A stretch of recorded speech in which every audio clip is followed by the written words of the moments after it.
welcome to Movies, Films, and Flicks. I am Mark Hoffmeyer, and joining me is a man who is currently making s'mores with white chocolate and drinking a 20-ounce coffee. It's Chris Kelly.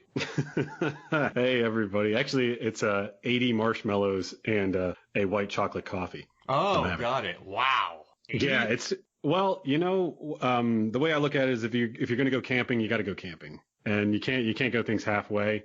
And so you're putting 80 marshmallows inside of one coffee?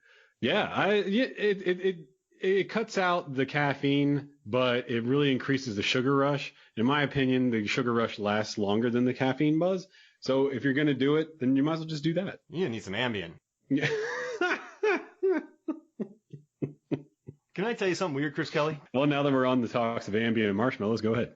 So I just want to say real quick. So if you've been listening to this podcast, Chris has been a guest on it for the last couple of years, been on many episodes that are wonderful. People love the Bowfinger episode. People keep going back to the Bowfinger. That's one of our more popular episodes, actually, and it keeps popping up all over the place. So of that one. But Chris, I've known Chris for years, and I call him Chris Kelly. And one time I was talking to my wife, and I'm like, yeah, I'm recording with Chris. And my wife goes, who? I'm Chris Kelly. She goes, oh, okay. And this morning I was like, yeah, I'm recording with Kelly. And Megan goes, who? I'm like, Chris Kelly. She's like, oh, okay. So when I say Chris or when I say Kelly, no one knows who you are. But I'm like, Chris Kelly, they're like, got it. I thought it was so fun. Oh, yeah, I got Kelly on the podcast today. Who? Chris Kelly. Ah. Oh, you got a new person on your show. Cool. Yep. Oh, no, Chris Kelly. No, Chris same Kelly. Old guy. Son of a son of a bee. And the weird thing is so when this movie came out, I was living in late 2008. I was living in Korea. And for some reason, I feel like I saw this movie in the United States in the theaters, but I didn't. So I have no clue when I watched this movie for the first time. I just had to let you know that, Chris Kelly. I really don't remember whenever I first saw this either. I just remember that it came out around that time whenever all the improv comedy movies were just one right after the other. And to be quite honest, although there was a ton of them, they were all pretty good. I can't really think of one that was lesser than the other ones, but they were all very unique, but they all still had that same improv of comedy. And what I liked most about it was that they were all very different, although they all relied very much on the same kind of basis. It's like, first we have a group of teenagers that are throwing a party, improv it all. And then it's like, let's have two grown adults that are, mess ups their entire lives and they are doing a meaningless job, but they have to be role models. Go at it. And they're both equally as funny. And then you have unhappy guys who have like beautiful girlfriends and fiancés and wives, but they're unhappy. But then at the end, they're like, oh, hey, my life's not that bad. Just like that podcast that we did. Yeah. But this movie, though, there's a review from Ebert, which I like. And Ebert says, role models is the kind of movie you don't see every day. A comedy that is funny, the kind of comedy where funny people say funny things in funny situations, not the kind of comedy that whacks you with manic shocks to force an audible Pavlovian response. And I think my favorite part of this movie is just some of the banter between Seann William Scott, Paul Rudd, Christopher Mintz-Plasse, Bobby J. Thompson. I mean, Jane Lynch is Sweeney in this movie. She's hilarious. Oh, yeah. She's dynamite. And originally she was supposed to be played by a male character, but after auditioning everybody and the director, David Wain, he really loved Jane Lynch and just thought that, it doesn't matter if it's a man or a woman. We're going to have Jane Lynch. my favorite moment is when she's talking to the two characters and she's like, all right, Mr. Bullshit and Dr. Full of Shit. He's like, well, which one of us is which? And I could just watch the three of them in a room talking all day. I mean, and listen, since it was 2008, this movie does have some very, antiquated dialogue right now. And David Wain in the commentary, he even said that he's like, yeah, I wrote too many. He's like, I threw in too many, I guess in his words, he's like, I had too many gay jokes. He's like, I wish I didn't do that. Because this is pretty much chock full of it. And Louis C.K. says like a real, I don't know. Yeah. There's some lines in here that feel like a cheese grater against your ears now in 2020. I mean, in 2008, that was the norm. I mean, look at The Hangover and all that. And I'm not condoning it. I'm just saying that's the way the movies were. But you kind of, but other than that, though, I mean, this movie sort of drops that in the second half. In the first half, it's kind of vulgar. But then it moves towards the reconciliation between all the characters, and it becomes really sweet. Yeah, and the kids equally add to the comedy, especially Bobby That kid.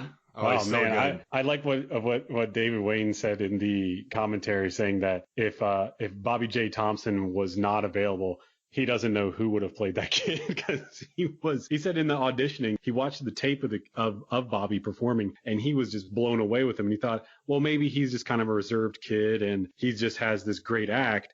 And when they brought him in, it said that he just, as soon as Bobby entered the room, he owned the room and he engaged everybody and everyone loved him. And he said, that's my Ronnie. Yeah. He is so good. And I hate saying this a lot in movies. His character's a force of nature, but he does own the screen when he's on it. And he's very natural too. I remember watching this. I don't remember watching it for the first time, but I remember realizing one time that this kid is good. This kid's funny. And so is Christopher Mintz-Plasse. I mean, he was in Superbad, and David Wain, you listen to the commentary, obviously, he kind of was worried about him because he's like, am I getting McLovin? Was he McLovin playing McLovin? But then he realized, oh, this kid's a good actor. And he has a warmth in this movie as well, which I dug. Yeah, I liked how you could see him as Augie and you can also see him as McLovin, that he really is a good actor where he can separate the two. Although it is just, he can't help having the lisp, obviously, but it's just, he's such a good actor that he can be both characters, and he's very believable, both of them. And I just love his character of Augie as being so, he almost like, he's almost kind of ashamed that he's not like everyone else. But at the end of it, he becomes proud that he isn't like everyone else, which is awesome. I love it. And I think one of my favorite parts at the end, and I think it was part of, because they did a reshoot 6 months after this movie because the writer's strike kicked it. Like, Paul Rudd there's a scene where Paul Rudd hit Seann William Scott in the nuts with a sword, and he really did it. That's what the writer's strike did to this film. I mean, there's also the scene where they're at the campfire, whenever Paul Rudd and Christopher Mintz-Plasse are sitting at the campfire, and Christopher playing Augie, Hand says, "Oh no, I'm making this patch," and he's like, "Well, give her your patch, give that girl your patch, so that way she knows that you like her." And he says, "I can't because I'm making it for you." That whole interaction was right during the writer's strike because they weren't allowed to have any writers, so they needed to shoot something. And David said, "We just put the 2 cameras down, let them go." I like when Paul Rudd said "solo, dude." I like that. That really worked. But at the end, there's a scene where Augie's parents, mom and stepdad, are talking to him, and they try to be nice. And it doesn't succeed, but they're nice. Like, oh, you got second place, but still, like, a girl beat you. And then I like when Augie just goes, "Thank you for trying to be nice." Like, he understood that he could have gotten mad and ran away, but I think he understood that his parents tried, or his parental units tried at that moment. So it could have been really bratty, but it turned into a nice little moment where he kind of recognized that his parents were trying, but they failed. Yeah, all around it just seemed like a great little experience for everybody. I just liked how everything was kind of in a good little package, I guess you could say. And so I guess we should talk about the plot, right? So this. Yeah, I mean, the plot being that the two main characters played by Seann William Scott, which Seann William Scott, I like how he started out as Stifler in the American Pie movies, and then he kind of kept the same character, but at the same time he played drastically different versions of Stifler. Does that make sense? Oh, absolutely, yeah. It's like we're watching Wheeler, but it's like if Stifler had actually grown up and been through some serious stuff. It's the same thing with the Rundown that he did a few years prior. It's just, I just think it's really neat how he's done that throughout his whole career. I think that's highlighted with Goon. I think that's his best performance, because he's not a Stifler one in that. But I think he was able to turn it around. Have you watched Goon? Sadly, I have not, and I know you've been telling me to watch it for a couple of years now, but I will get around to it. I swear to God. I mean, he's good. What I think he excels at is being a stereotypical jerk. I mean, an intro to him, he makes Paul Rudd smell his fingers, which is a horrible introduction. But then you get to know him, and he's just a nice, earnest dude. But he says some very 2008 lines in this movie. But you kind of like the guy despite him being that character, I think, is what it is. I think he's more stable than Paul Rudd. He's almost more professional than Paul Rudd, too, in regards. I think the character of Wheeler is that he understands what his path is. Oh, yeah, yeah. whereas with Danny, he has no idea, and we find that out later on whenever he has his meltdown, which is fantastic when he's giving that speech in front of the kids. And David Wain has said that they shot that speech at 3 different points during the production of the movie, where they did it in the beginning, the middle, and the end, because they wanted to see how Paul Rudd actually felt about his character of Danny, because that way he could add more to that speech. He doesn't really like what he's doing. He doesn't like being a spokesman of the energy drink Minotaur, which is obviously supposed to be, obviously a knockoff of Monster. And of course, all of us who were around or Red Bull. I mean, that's obviously what that truck is supposed to be, is one of those Red Bull cars, which any of us who knows, who was around in college or in high school around the mid 2000s knows that you saw these vehicles quite literally everywhere. I remember seeing them all the time when I was at Penn State. But they were like ice cream trucks for college students. They were, but they were free. They were like free ice cream. It's like if you had an ice cream truck and you offered free ice cream, and every day you just went down to whatever neighborhood and handed out free ice. It's like, that's exactly what happened with these things. I remember whenever we would be studying or whatever at college, and you would see one of these vehicles pull up, it was like a beeline. Like, you just saw people lining up to take the free energy drink. Do you drink energy drinks, Kelly? Chris Kelly? No, I used to, but I found that they had too much. It was too much caffeine for me. It was just too much, and I couldn't handle it. I was getting like shaky, so I switched to coffee. And I've always drank coffee, but you know what? That was probably the problem, to be honest with you. I was drinking coffee and energy drinks. Oh man, you're a madman, Chris Kelly. I haven't slept since 2012. Oh man, I'm tired, but am I? I should be tired, right? I should be tired. I don't know. But I stopped drinking. So I hate sounding pretentious, but when I went to Korea, I didn't really I stayed away from all the fast food, and I stayed away from everything, just kind of ate out there, like the healthiest I could find. And I didn't have an energy drink for a year.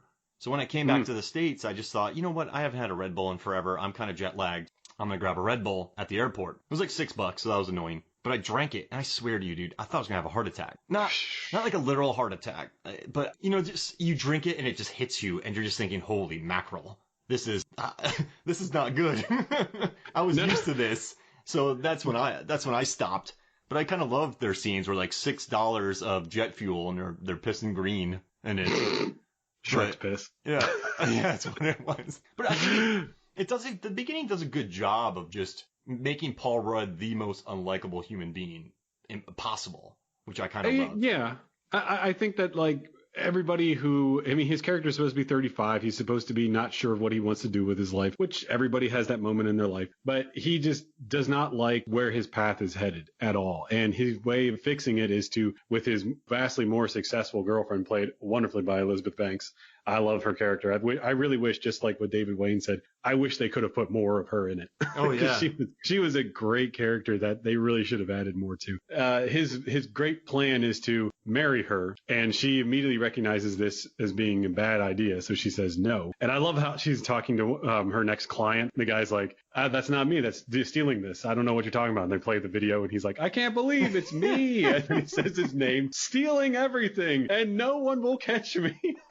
I love that character. And I think that's a testament to what David Wain said on the commentary. He just said he brings in the best for one day, so he doesn't have to worry about anything. Yeah. And he wants people to rock their one line. I love that character, though. That's not me. No. Then he says his name could be anyone.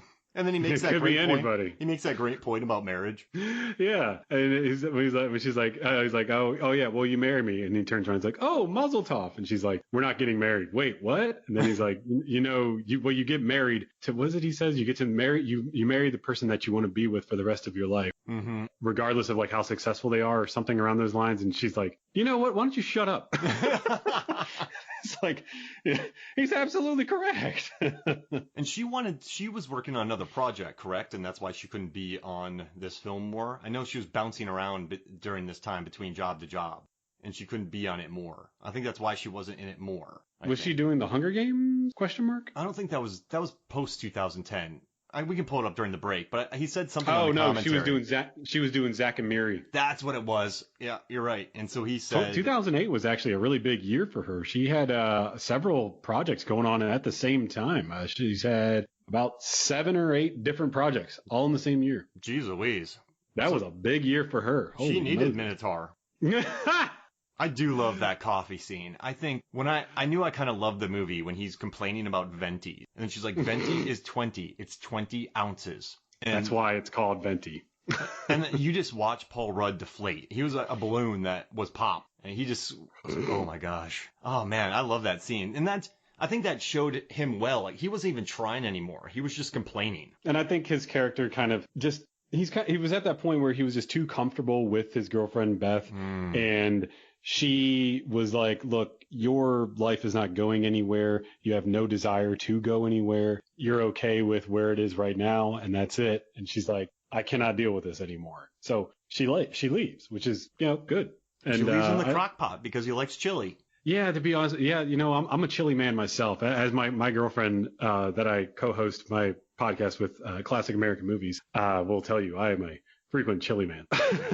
And you have a shirt on set that you used to wear, and you used to go scooping around the crafty areas, and you used to go when we had lunch, you'd be like digging through the chili. Well, actually, man? I think you're misremembering. I had a hat with a clock on it, and it said time for chili, and I'd say, hey Mark, what time is it? It's time for chili. It's time for chili, Chris. Yeah. What time is it? It's time for chili, Chris. I get it. Remember that one time you came in on the set with a big ceramic bowl and just a ladle, and you were just scooping chili in your mouth in the middle of getting 100 extras ready. No one knew what you were saying because you were eating chili the whole time. I had chili on one side, coffee on the other, and I was ready to go. I was full of beans and full of caffeine. That's become a thing of legend. You got 100 extras ready in 13 minutes. That's why they call me Beans and Caffeine Kelly. It's the Beans and Caffeine Kelly. Beans and Caffeine Kelly. Chris Kelly. Who's that? And then I come in on my Minotaur. As soon as See, I called you Chris Coffee and Beans Kelly. Yeah. See, but that's where you got it wrong. It was beans and coffee and beans. That was the other guy. See, that's. Oh, because I could be saying coffee beans, not coffee and beans. See, there you go. That's why people were confused, Mark. I mean, it's just common sense. How many beans do you put in your chili? Around, I'd say about 237. Wow. And different I variations? Say that, do you use 2 or 3 different types? Oh, well, that's just ridiculous. Of course you do. I mean, you got to have your pinto beans, you got to have your kidney beans, and you got to have your red beans. What about black beans? That depends sometimes, because they'll add a little bit more of a different taste to your chili. So I'll do that only if I want to leave out some pinto beans or kidney beans. What about jelly beans? That's more of a pizza thing. Do you put lima beans in stew? That's if I have celery. That's a good point. See, because you got to balance the acidity with the fiber.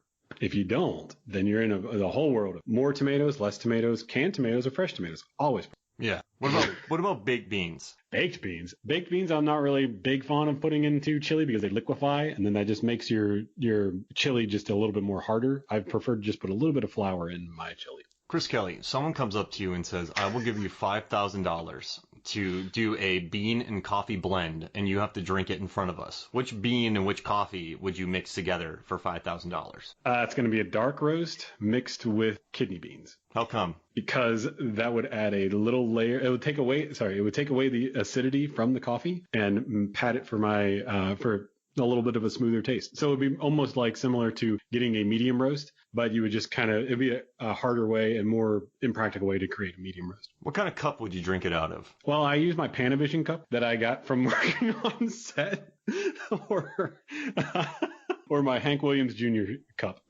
I did a job one time. It was like 18-hour days. It was a pilot. 18-hour days just for like 3 weeks. And then they gave me a water bottle that didn't even have the anything on it. Like, here's your wrap gift, and they handed me a water bottle. And you think that's bad? As a wrap gift one time, I got a towel from Walmart. Whoa.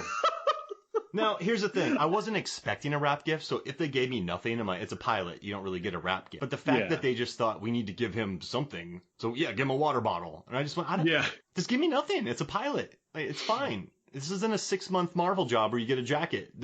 Or a sweater. This is a pilot. I don't want to.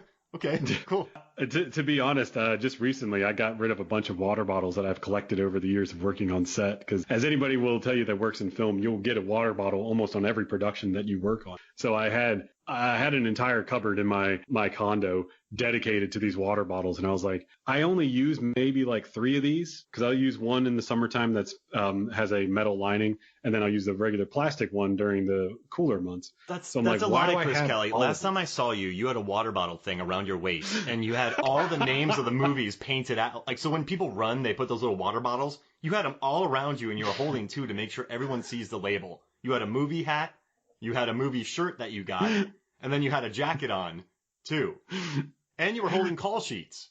And your shoes said. You had the Hunger Games hat with the gotcha that was on it.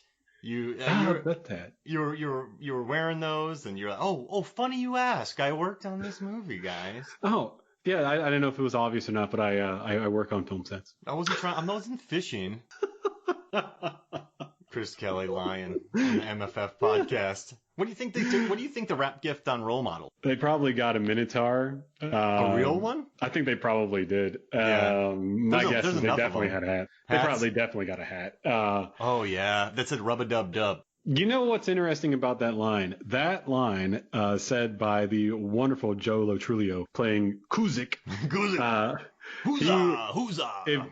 If anyone gets a chance to watch the DVD or the Blu-ray, I strongly recommend checking out the special features, especially the fake stories, their fake interviews that they give with the characters. And Joe Lo Truglio gives quite possibly the funniest performance I've ever seen as Kuzik. And he talks about this so much because they introduce him like, and you're Kuzik? And he goes, it's Kuzik. He goes on about his character for like 5 minutes. And he is one of the greatest improv people, I think, in modern times.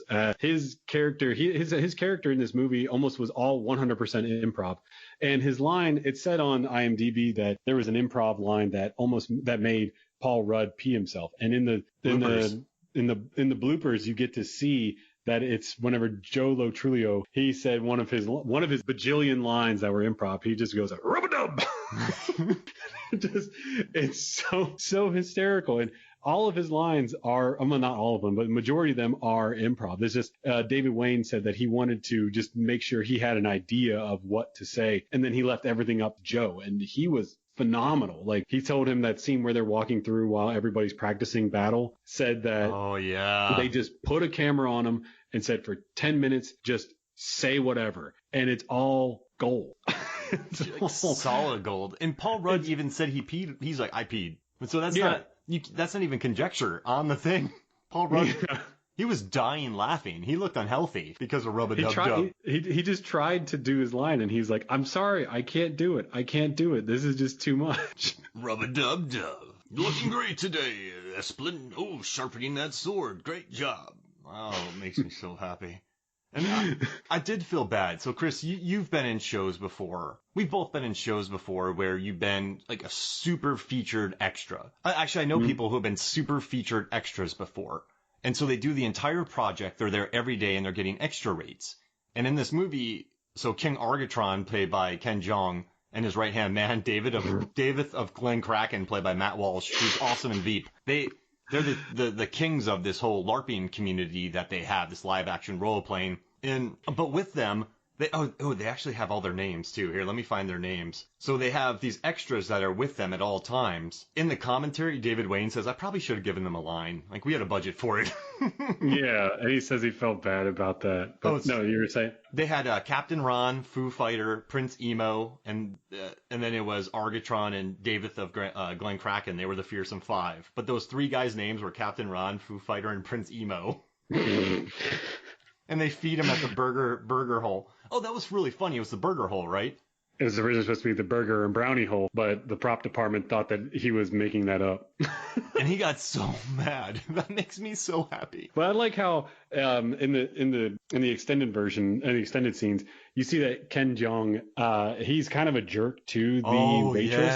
Yeah. But I didn't like that because it didn't seem very fitting for his character, because whenever she brings up the coffee, he says, how many years have I been coming here? You know that it's decaf, you wench. And in the version that we see, I really like how he's giving it to Danny, and he's like, huh, you think that Augie is going to be welcomed back into our community. Then the waitress comes by and he's like, "Oh, decaf, please, thank you." Yeah, that was the best. That was the funniest.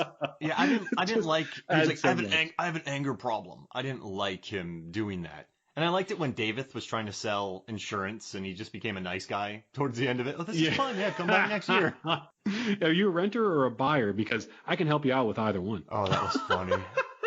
That's what kind of made it for me. And you know what else makes me really laugh is these battle scenes were played by the stunt coordinator in this was Paul Amata. I think his name. Like Jeff Amata. I was going to say, I wrote out a good bit of stuff. I really think that he should get a massive credit on this one. Because he's done Furious 7, the Total Recall remake, Iron Man 2, Tropic Thunder, Bourne Ultimatum, Daredevil, Little Nicky, Fight Club, Blade, Escape from LA, Mortal Kombat, They Live, Big Trouble in Little China. He's done stunts or fight choreography or stunt choreography on all of these films. And he did the stunt coordinating for this movie, and it looks fun, these battles. I like these battles a lot. I mean, he started off on Blade Runner. Wow. And he went on to do to add to what you said, he went on to do Missing in Action 2, Rambo First Blood Part 2, Pee-wee's Big Adventure, House. We said Big Trouble in Little China, which he actually played 20 different characters in that movie alone. He also did Lethal Weapon, and he was the one who created the epic fight scene from They Live. Wow. And the Bourne fight, the Krav Maga fight in Bourne, which is insane. He was a close personal friend of Brandon Lee's, and he was also his stunt advisor. And he has 197 credits to his name as of this recording. But also the Lair advisor, which Lair is supposed to be a takeoff of LARPing, which is live action role play. But the Lair advisor was Adrienne Grady, she is a real LARP. Wow. So she wanted to make this as realistic as possible, which really does add to it. So if you have a stunt coordinator who is, beyond phenomenal at what he does, and you have somebody who is a real hardcore LARPer working hand in hand just for these scenes, that's the reason why they look so fantastic. And I love how each one of the Lair people, they look all unique, and you have so many people that put dedication into this. They're not just regular extras that are playing characters in a big crowd shot. These are people who actually do this, and they put a lot of heart and a lot of soul into it, which makes it even more fun for the viewer. Well, absolutely. And I really enjoyed the fights a lot. And I like that David Wain, initially, I know the script and what he wanted to do was just make fun of it, Lair and LARPing. But then he got to meet everybody, and then he got to spend time there, and he loved it. He just had a great time being there, and that made me happy. In the commentary, he said at first he thought that he was just going to be kind of like making fun of these guys and like, ha, ha, ha. But then he was like, this is pretty cool. So he wanted to put in that scene where Danny is overdoing it. And then David of Kraken was like, whoa, hey, whoa, relax. And he's like, oh, I'm sorry, man. I was just getting into it. He's like, yeah, I know. It's fun, isn't it? Why don't you give me your email? You'll come. We can train for next year. But the Lair stands for Live Action Interactive Role Playing Explorer. So because they didn't want anyone to directly think that they were mocking LARPing. And I don't think they were. And I think they're pretty kind to it. I know in the beginning he's being a brat, but I think in the end everyone sort of digs it and has fun with it. It is fun. I myself am not a LARPer, but I do go to the Renaissance festivals, and I think it's just really neat that you see these people that dedicate so much to these characters and their roles. And some of these people get so much into it that they will talk like the people that talk of the time that they are supposed to be representing, and they'll do references to things. And I think it's really cool. If you invited me, you're like, Mark, I got an opening. We got this LARPing thing this weekend. I'm part of Beans and Coffeeopia. We need to battle. And Mark, I got you. Like, what kind of weapon do you want? I have all these fake things. Come help me out in this battle. I'd be there in an instant. Oh, man. I would expect you to be bringing the chili. I gotta bring the crock pot. Well, I'll bring a Jenny in a crock pot. But it looks like fun. And when they showed up as Kissanthia, that just made me so happy watching them go into battle and just sort of love it. And there's a scene where David of Glen Kraken, I love that name, wipes out about 5 people with because he's a brick shithouse. And I don't know what a brick shithouse is, but I like what David Wain said there. Yeah. But I like that. He wiped out pretty good people with nice choreography. They learned that, and it wasn't an insult. These guys were actually really good at it. Well, you know what? I think that's what makes it better, is it wasn't a bunch of dummies swinging swords at each other making fun of them. These guys knew actual techniques, and they knew actual battles. So I think that made it more likable that they weren't making fun of that material. And Ken Jeong, he spent literally hours every day talking with Adrian about how he should act and how he should behave, even when he's in and out of his character of in the lair realm. And he really wanted this to be as believable as possible. I believe that David Wain said that he prepped for this like how a classically trained actor would prepare for a Shakespeare play. Oh, that's fun. And he really put in a lot of effort for literally weeks and months. And he spoke to Adrian every day for a couple hours saying like, how would my mannerisms be? How would I talk? If I was the king, how would I behave? Would I do this? Would I do that? And she said, you would do your movements. And she said about how he would have his jewelry and how he would speak to people. And he just ate it up. He loved it so much. Wow. And it shows on screen. They had a lot of fun. And I think this is why the movie has a fresh tomato meter rating. I mean, critics like this movie, audiences like the movie. I mean, it made 93 million worldwide. That's not that's a pretty good box office total right there for a movie called Role Models that's rated R. So adjusted for inflation, that is 110.2 million. I mean, that's good. That's good for a comedy with a budget of $30 million. I would say that goes above and beyond. To add to that, to what you said, in Brazil, this movie is known as "Do What I Say, Don't Do What I Do." That's funny. Wow. Which is kind of goes along with the movie. I wish it was "Don't BS a BSer." That would be that is in more literal translation. I don't know. Oh, I love it. All right, hey, so how about this? Let's take a quick break, and then when we come back, we will talk more Role Models. We'll be right back. Welcome back to Movies, Films, and Flicks. And okay, we got to talk about this. Little Bobby and Seann William Scott, Wheeler, just talking about boobies. I mean, that's probably a third of this movie. And I like how, he's like, you can't just look at them. You notice those mountains look like boobs. Look over there at 12 o'clock, 6 o'clock. And then later on, Wheeler's talking to his friends. And his friend's like, do you have STDs? Are you going to die alone because of your lifestyle? I love how he says, he's like, you could have, he names all these STDs. He's like, and crabs. And he's like, I don't have crabs. And he's like, what are you telling these kids? That you have crabs. I like how they build up his lifestyle like that, but then they just sort of have kids say that to him, and you're like, wait a second, is this guy isn't cool? Yeah, I would say that he's probably not the ideal person that you want to look up to. Yeah, exactly. Hence the name of the movie. Role model. Get it? Role models. Tagline, we are not role models. Well, technically they're not role models, but the title's funny because it's assuming that they're role models. And I also liked how, so in every movie there's always the breakup. So in the beginning of the film, you have Elizabeth Banks and Paul Rudd breaking up, but then they get with these kids and then they start bonding with the kids. They have a montage. They go to the beach and Wheeler gets a sand boobies. They sort of start hanging out and becoming buds. But then I kind of liked the way the breakups happened between the kids. And it's a lack of a better term is that I'm using this. So you have Wheeler, he goes to a party, meets up with a girl, and he leaves his buddy playing video games. That's not, okay, no man in their 30s should no man ever should do that, right? You should never, ever, ever, ever do that. But I guess David Wain wanted it to be bad, but something that's not inexcusable. If that makes sense. Like, listen, that was stupid. I thought you were there. I kind of like that Wayne did that. And then I like that what happened between Rudd and Augie is Rudd finally stuck up for Augie at the dinner that he hates going to dinner with people scene. And I kind of dug that. But I mean, it was a believable way to break up the kids, I think. And it was a good way to bring them all back together. Yeah, I like how in the beginning we established a very good friendship with everybody and how everyone is kind of, we're still kind of working on things and they have a great camaraderie. And then they do things that are not excusable, as you said, with the party sequence. Danny sticking up for Augie, and it really backfires against him, even though it really shouldn't. And I like how whenever he gets up and then, Ken Marino's character playing the dad there just takes his chair and pushes it over. Yeah. Oh, I love that. That made me happy. I thought that was good because I was like, I remember when I first saw this, I thought, oh yeah, that's what you would do at a bar. You would just kind of. And people love that scene too, that he did that. Yeah, it's good. It's a solid. Ken Marino's fun.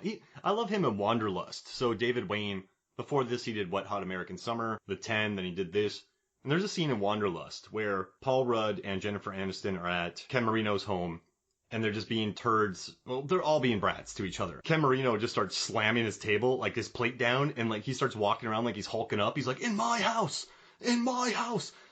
Have you seen that scene where he just starts freaking out? It's been a while since I saw it. Oh, but he starts hulking out, and it's just one of the funniest scenes. But I think I don't know, I like his, well, no, I don't know if I like his character in this, but he's not like a terrible guy. Is he? No, he's a terrible guy. I don't know how to put it. He's immature for his age. Yeah, for sure. I think that he gets away with it for so long, so he's okay with behaving immaturely. And I think that if Augie's mom left him, no, not even that, because I don't even think he cares about Augie's mom. But I think that if he had a rude awakening, he would probably snap out of it. But his character is good with acting like this for his whole entire life until something bad happens. Yeah, I gotcha. And then he's just kind of living with what, Carrie. Are you drinking coffee right now, Chris Kelly? Carrie Kenny. I was drinking coffee. Put down that chili and get in there. No, I left you hanging there. You're like, man, I'm safe to do some coffee right here. And then, listen, Carrie man. Kenny playing Lynette. I think she's funny in this role too, and I do. Like I said, I love the ending when she tries, but it works out horribly. But he appreciates that she tries. That scene always makes me laugh. I dig that about them. Because it's not like they're going to come fully around just from one little scene and seeing that how their son is really into this. What I thought was cool was with Kiss My Auntie, they were going to put on the full kabuki makeup for Kiss. Yeah. But they said in the commentary, David Wain said that they did that, and with the screen tests, they just looked really creepy. Yeah, I can't even tell who they are. They probably wanted to keep some of their... There's no way you'd be able... I mean, they would just kind of blend in together, and it would just look weird, in my opinion. I kind of hate, though, that Bobby or Ronnie gets taken out so early. Probably with his age, they probably didn't want him on set. I mean, the less... Yeah. That's just a lot of kid hours and tutors and stuff, but I would have liked to see him running amok with that sword whapping people. I think that would have been fun, but I think exactly what you said, that after looking at things, they thought it would be a lot smarter just to, kill him off and right at the beginning, and then that way they could have more time and breathing room and they could use more swear words and whatnot, which apparently was a huge issue while filming this movie, where they had to be very careful about how many times a day that they could say the F word around little Bobby, and how many times and how he could actually say the F word, because there's a vast difference between using it as a noun and using it as an adjective. So it was just kind of... According to David Wain, it was a big problem because the child labor personnel were always there saying, like, Bobby can't say it like this. He can say the F word like this, though. And he's like, God dang. Like, Yeah, and also they had to film scenes where Seann William Scott was swearing on different times, because you can't have him swearing to... It's interesting laws, isn't it? It's really... It really is. I don't think the general public... Well, you're not supposed to think about it, but you're just supposed to enjoy the movie. But I think the general public doesn't realize all these different things are put into a movie, and it really does make it a lot more harder. A prime example of making it hard in a movie to using a kid in a movie. One of my all-time favorite horror films, The Babadook. That kid that's in that, he was being told that what they are filming was a comedy. So that's the reason why it explains his outrageous behavior, because in his mind, he was doing a funny thing the whole time. So all the scenes that involve him doing stuff, that's why they're like that. And then the scenes that are involving the mother talking to him, the boy was not on set at all. And they had to get around that just because of children. I love it. I have a quick question for you, Chris Kelly. What do you think about Coca-Cola and chicken fingers? I mean, that's a pretty good snack, to be honest with you. I personally am not big on Coca-Cola, but hey. I just love when Augie says, I like the idea of Coca-Cola more than I like it. And then he goes, I would run a train on some chicken fingers right now.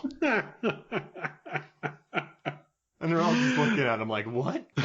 Now, bagel dogs, yes or no? I know. Bagel dogs. I know you're vegan, but what's your idea on bagel? Would you do a tofu bagel dog? Yeah, I would do that. I have vegan corn dogs in my freezer right now. It's a lot of bread, but I think it's kind of funny that Ken Marino was actually the one who came up with that idea of having the dog coming out and then pushing it back in. And she just starts laughing about it.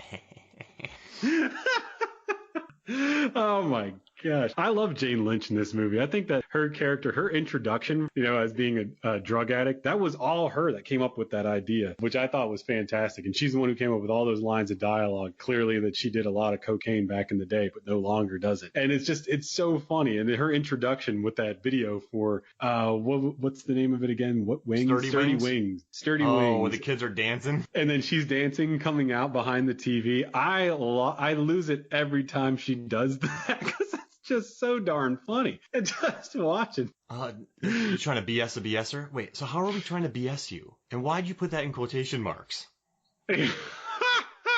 I love their little quips back and forth. Oh, see, you BS'd a BSer at the end when she says that. Yeah. But I like her character, though, because I've never really seen a character like that on screen. You could have played her as you have the one guy the really nerdy guy who could get dimes to play a game of Donkey Kong, and he likes to play Wings. That isn't even a song. You could have that Oh, sorry. No. I was gonna say that's not even a Wing song yet. Oh man, and you could have the overly pious, the really strict, but she's just a been there, done that lady, and I like her though. I love that character, and all their interactions make me so happy. And and she just kind of gives it right back to him. And even when they're being sarcastic with her, she just keeps going. She's like, I do not care about you guys. Oh, it made me so happy. I love how she says to them, she's like, hey guys, I just want to put this out there. I know why you're here. You're gonna be serving 30 days in jail unless you do this. So yeah, don't BS a BSer. And it's so funny because it's like, look, I'm aware of why you're here. And it's hilarious. Originally they were supposed to use the real Big Brothers organization, but when the Big Brothers organization read this script, they said I used to do that. I used to work for Big Brothers Big Sisters when I was teaching. Oh, really? Yeah, I did that. I did it for like 3 years. It was fun, man. Yeah, a couple times a week you go work with the kid, help them out with their homework because of whatever circumstances. So I dug doing that. That was fun. And I'm going to brag here, Chris. They had to lay off a bunch of people, and they're like, we're going to keep you because you're an asset. I played Wings to all the kids. That's Hoffmeyer putting the ASS in asset. bragging about helping children. What a schmuck. That guy just tons of chili. Yeah.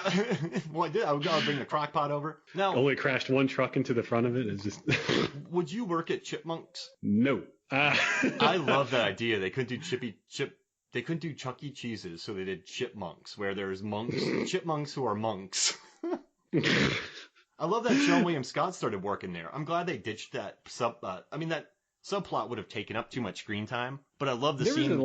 Oh, sorry, go for it. No, I was going to say, there was a lot of stuff that they actually wound up cutting out, that a lot of the women that Seann William Scott's character Wheeler winds up schmoozing, they all had more roles, or there was more of a significance to these characters than what we actually see. Like originally it was supposed to open up with an alarm clock going off and Seann William Scott being like, ugh, and then he sees the girl next to him and she's like, you don't have any electricity. And he says, oh, I'm just doing my part to save the environment. She's like, you don't have any water either. He's like, again, environment. And then he's like, you want some breakfast? She's like, sure. What do you have? Nothing. And then she's like, okay, well, I'm leaving. And she goes to put on her clothes and leave and goes, ooh, can you give me a ride somewhere? And then that's that led into what we actually have as a real beginning, which is Paul Rudd looking at his watch and then Seann William Scott being dropped off by a beautiful woman.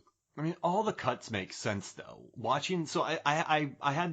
you feel the same way? Watching the deleted scenes are funny, but I think the movie's right about where it should be. Yeah, I mean, I always say this, there's a reason why they're deleted. Unless you're really trying to push the envelope for a big movie, such as like trying to explore more, like for instance, with the movie like Giant or East of Eden, a lot of those deleted scenes you could probably put back in. But with movies like Role Models, yeah, I mean, the whole point of the movie is, let's just face it, it's a goofy movie, fun. We don't need a lot of depth.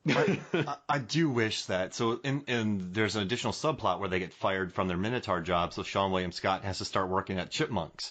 And I wish there was more of him and Rashida Jones. That scene between them where he's talking about, oh man, I had this kid, I want to go mentor him again, I can't. And he's like, you know all about needing a mentor. She's like, what? He's like, I'm sure you have dad issues. She's like, I talk to my dad every day.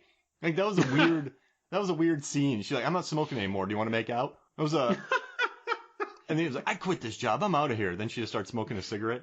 I wish that they would have kept that in because I thought that was a funny. I don't know. That was just so weird. This is such a weird scene. It added to the movie. That would have been one to leave in. One scene that I'm glad that they changed was whenever they got fired. they were originally supposed to duke it out, like right there, and really beat the crap out of each other. And Wheeler and Danny, it was supposed to end with Wheeler punching Danny right in the face and really like hitting him hard. And David Wain said during test audiences, they lost the audience at that point because everyone was going, wow, why is this brutal fight scene in this movie? But they changed it to whenever they get into the elevator, they say some crude remarks. That lady with the kid kind of goes to the side, and then they do kind of like a goofy fight back and forth. Wrestle. And that makes it a little bit more funnier because then it shows that they still have heart. But to add like a really brutal fight scene in the middle of that, just I don't know. I'm glad that they changed that. And also, I think didn't it sound so? Seann William Scott's a much bigger, like more muscular dude than Paul Rudd was. So just having the big having the big Seann William Scott just womp on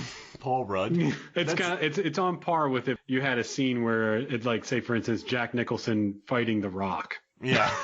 Just like it would be like, come on now, why would you do that? The cheeky wrestling's much better because they're not punching each other. They're kind of having a brother wrestle, if that makes sense. Yeah, exactly. And these two guys care about each other too. I mean, like, so Paul, I remember in they reshot that party scene too, where Elizabeth Banks wants to sing karaoke, Paul Rudd doesn't. And you bring in Yorma Taccone as one of the extras. I thought that was pretty funny from Lonely Island. He's like, oh, we're best friends. Like, we're going to live the rest of our lives together. Seann Williams, it's a very much a one-way friendship. So, I don't know, Wheeler's got to realize that, right? Yeah, and I think he does after Beth leaves him, is that he realizes that his life really isn't going anywhere. And although to him it's an okay cushion for right now, with Beth, she's thinking more about the future, that you're 35, looking back on it, what really are you going towards? What is your goal? And if his goal is, well, I'm doing Minotaur is not an end. So she's telling him to grow up, basically. And if it comes to, I mean, it's almost like a sealing the deal moment whenever he doesn't realize that Venti is actually 20. So it's like, how do you not know that?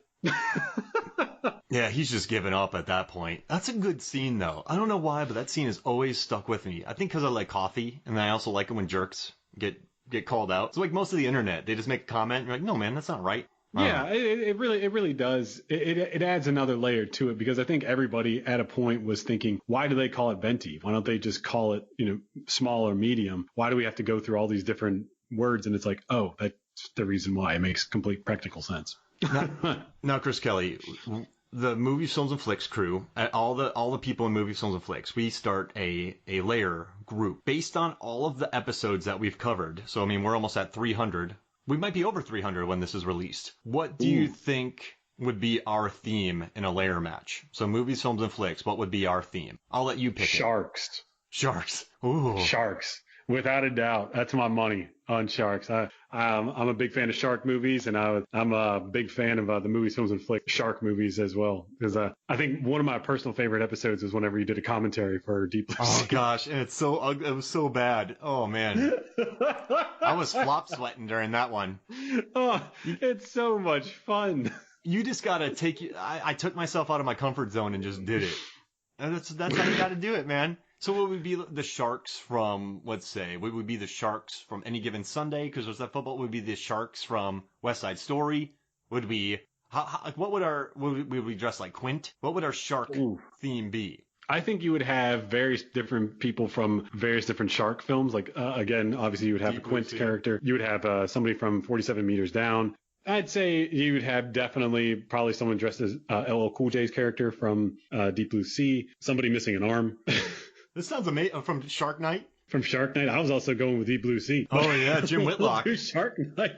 We'll do that, too. There's a lot of arms getting lost in these movies. That's always growing up, I had thought that losing an arm to a shark was a lot more of a threat than what it was now that I'm an adult. It happens so much. It really, like quicksand. Could we ride? Every movie had quicksand. Could we ride a banana boat in the battle? That doesn't make a lot of logical sense as far as sharks go, but I'll let it happen. Jaws Revenge. They have a banana boat? Yeah, remember the shark goes to kill the daughter, but it misses and it wipes out that lady on the banana boat instead? Because the shark is tracking the family down, and the shark has bad aim, and the poor lady gets chomped on a banana boat. Oh, no. It's been so long since I've seen Jaws: The Revenge. I smell a new episode coming up. I'm in. Shoot. Well, we're going to do the American Pie franchise, right? Then we can jump into Jaws. Absolutely. Oh, my gosh, yes. The first Jaws is too good, so we shouldn't talk about that. We can maybe do 3 and 4. It's been done to death, too. I mean, that's always a point that I like to stress with people is like, I've always been asked, well, let's do an episode on the Lord of the Rings. And it's like, man, those have been done to death. If you don't know those movies by now, I mean, go rent and go to Videodrome, pick out a couple. I know you have tons of any other thing that you have about role models. Any more data you got for me? Oh yeah, let's hear it. As we said, the movie was very well liked. Generally, audiences and people. IMDb gets a 6.8. The Metascore is 61, good. Which is great. Yeah, I know. It's all so basically above the board. It's all over 6. Oh yeah. Rotten Tomatoes, it's certified fresh, coming in at 77%. The audience has it at 74%. The director, David Wain, he has a long history of comedy. He comes from a long line of his background comes from working with The State, which if you don't remember what The State is, that was more of an early 90s to late 2000s TV sketch show, which basically what they called themselves it was like Saturday Night Live, but with more elaborate production. Yeah. They would do various different skits. And that's literally where all of this began with David Wain. He was a student at NYU. And then after graduating, he thought, you know what? I want to take the party past college. And he basically took all of his buddies that he met while he was at the State in college, including Michael Ian Black, Carrie Kinney, and Joe Lo Truglio, Thomas Lennon, and made a show with various other folks called The State. And they did this for, almost 20 years, if you want to look at it like that. While he was doing that, he also created Wet Hot American Summer, worked for Mad TV, and then went on to do Children's Hospital, all with all of his friends that he had met while he was in college. So he really just kind of took everything that he had done and loved while he was in his teens to 20s and just moved it on into his adult, which I think it's kind of cool. This movie had about like 5 different writers on it. A lot of the different characters, the people who were involved with that, they encouraged the improv. So that's the reason why you got more writers on this. Ken Marino, for instance, he was considered the on-set writer. So a lot of the times when they would come up with a different line, Ken Marino was the one saying, okay, now try it like this. Okay, now try it like that. Try it like this. So that's the reason why he got the writing credit. You may remember Ken Marino more famously from a lot of his day playing roles. He was supporting in just about everything. Veronica Mars. He was in a ton of stuff. I remember him specifically from The Babysitter, and he is currently doing The Babysitter 2. Oh, man. I love that movie. Oh, it's such a great film too, and it's exactly what you would expect it to be, which was it's so refreshing whenever you're like, I really hope this movie is like this, and then it is. I love it. It's either that or it turns it on its head and it gives me something better than what I was expecting. It captures its tone. Its tone almost immediately. And I think that's really hard to do. But it's one of those movies that you're almost immediately on its wavelength. And I kind of dig that about it. And I'm always a big fan of movies that explore things that you aren't really expecting, especially with Babysitter. Satanism. How the crap did we come up with that? Really bloody Satanism. It's so ridiculous because you're like, wait, what the hell? And Samara Weaving, she's really good in that. Yeah, everybody's dynamite in that movie. Mm-hmm. The producers, just a couple of them just to give a little bit of credibility to, Andrew Z. Davis, who was one of the main producers on this. He mainly had a background in action movies, which is the reason why we have such great action scenes in this movie. Not only did it fall greatly on the stunt coordinator, but the producer as well did movies such as House 2, Volcano, Enemy of the State, Rush Hour 2 and 3, then went on to do this movie, then did Repo Men, In Time.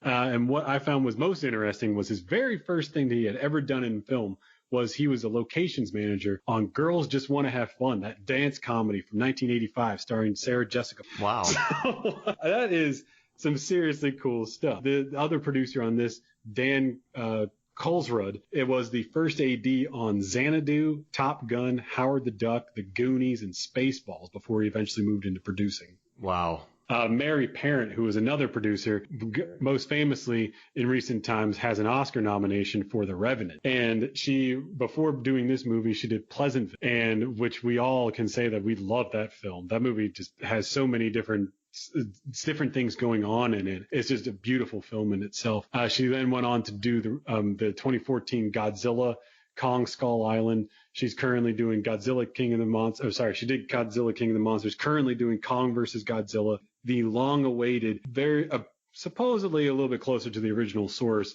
version of Dune. Oh man, with Denis Villeneuve. And oh gosh, who's the other guy? What is it? Jason Momoa, I believe, right? Yeah. So yeah, Villeneuve's directing, and it has the kid from Call Me by Your Name. Oh man, and Little Women. That's going to be a dynamite movie. Me personally, I wasn't a big fan of Dune, mainly because I just didn't get it. But I also saw it whenever I was in my 20s. I did grow up with people who were massive fans of Dune, and one of my friends I work with frequently is a huge fan of Dune, so much so he does his own fan drawings of it. So he told me that this one is probably going to be the one to watch. The cinematographer, also Russ T. Alonso Brook, big into comedy as well, starting out way back in the day. But some of his credits include the sequel to Encino Man, Encino Woman. And then after doing that, he teamed up with the Judd Apatow people with Freaks and Geeks. Then he went on to do Undeclared. He did Superbad, this movie, and then went on to do Paul Blart and Blockers, which if you haven't seen those movies, I strongly recommend checking them out. Well, they're all hits. Paul Blart was a hit. Blockers was a surprise hit. Forgetting Sarah Marshall was a hit. Superbad was a hit. I mean, these movies, I think, Chris, sorry, I forgot to bring this up to you, man. Sorry to interrupt. He knows how to film comedy. He knows how to get both eyes in a joke. He knows how to frame the joke to where, I'm not going to say with this comedy, he's not trying to go for a Roger Deakins-esque look. He just wants to capture both eyes and capture the joke. And I think his track record in comedy is really solid because he understands the joke first. And I think he nails that. Yes. And I think that's what you need on a movie like this, is that you need to have a cinematographer that understands that no one's watching this movie for its wonderful shots. Although there are some cool shots in this, especially when he's capturing the lair fighting scenes. No one's watching it for the sunrise scenes. No one's going to be looking for the artistic value. They're here to have a good time, and they're here to have a good laugh. So you need to have somebody who understands that. And in my opinion, he does. I mean, Russ definitely understands that comedy is the thing that's selling this movie, and that you can see with his track record, especially with Superbad and moving on forward. Blockers, I thought, was a great film, and I don't really remember too many people talking about it that much. And I thought that it was just a great idea. John Cena playing like the suburban dad. That's hilarious. And they got him butt chugging. I mean, you need to have a crowd that understands this, which is just so funny. Mm-hmm. No, some great. Oh yeah. Oh, sorry. Go for it. Oh, I was gonna say some great little hints in the movie.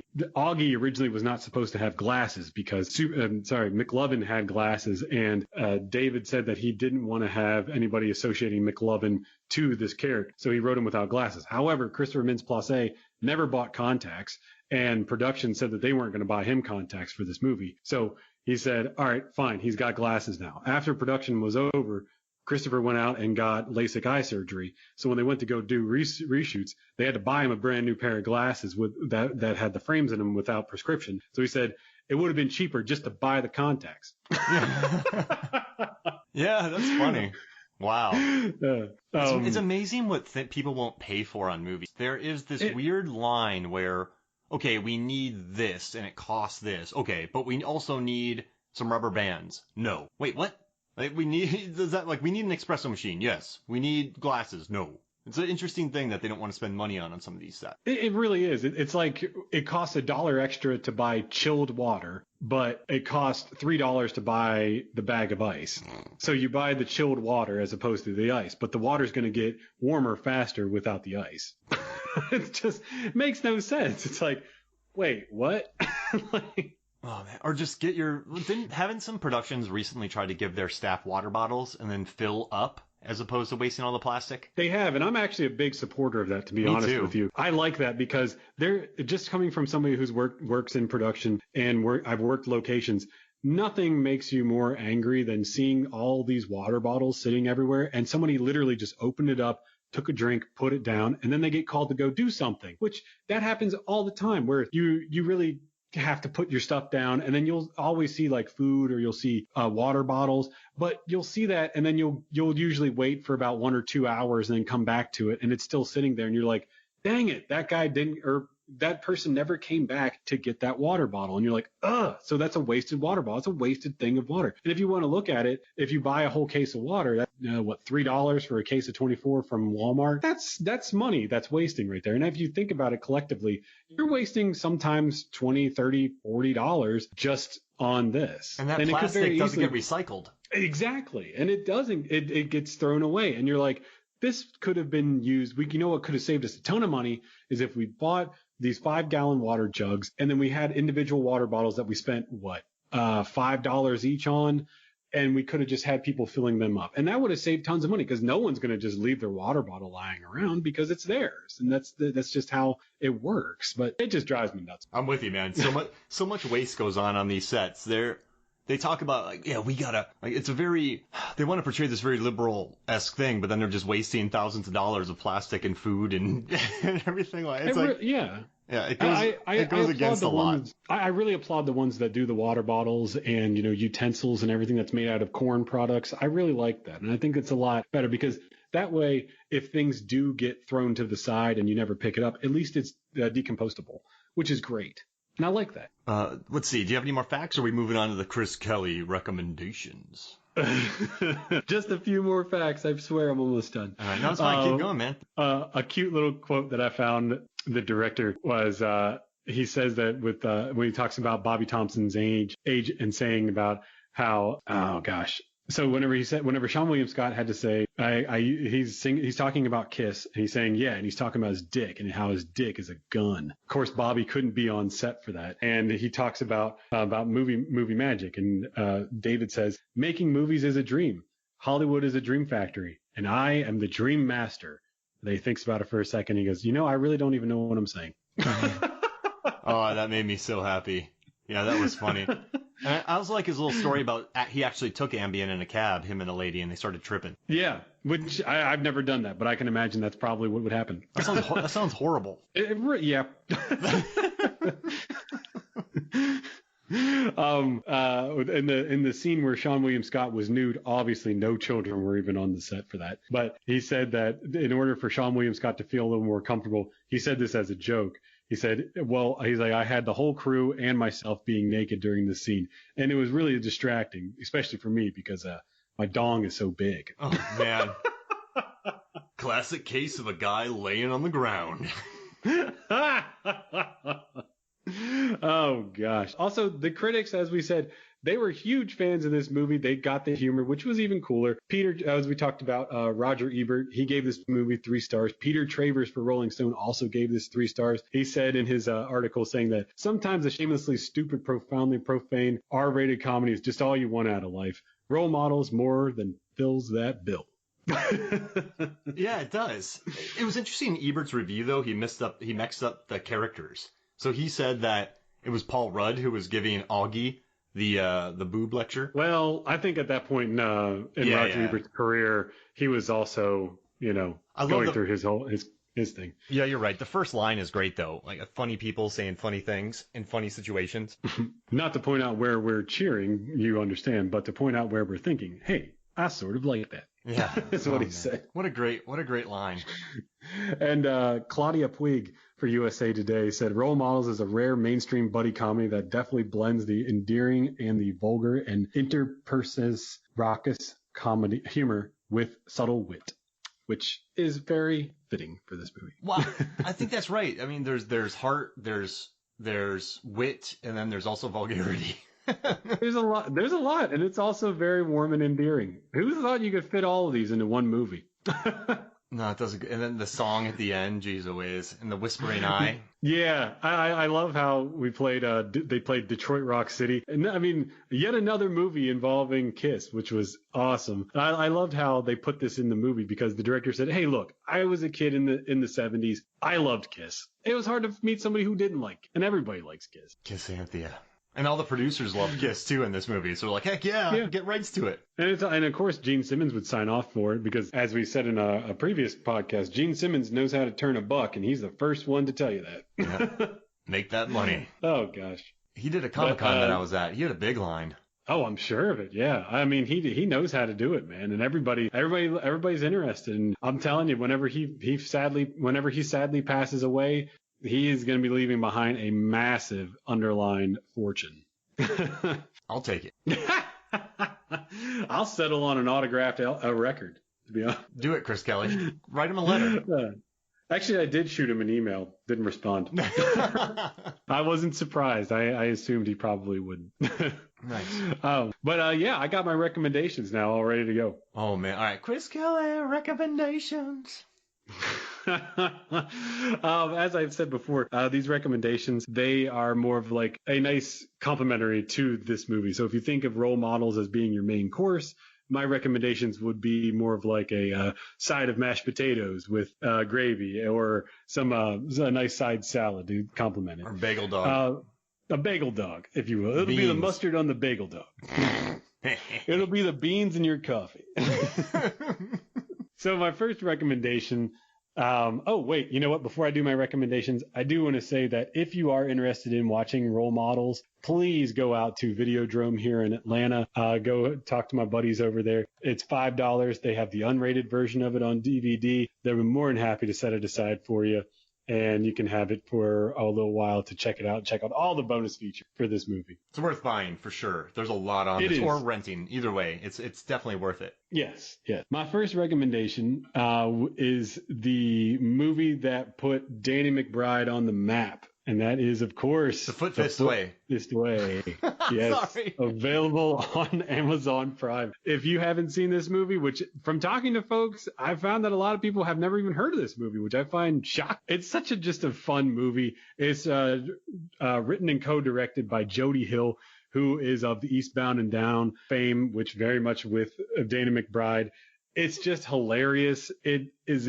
If you've never seen this movie, just do yourself a favor. Sit down, put on Amazon Prime, check it out. You won't regret it. Danny McBride is a Taekwondo instructor. How can you lose? Oh, it's so good.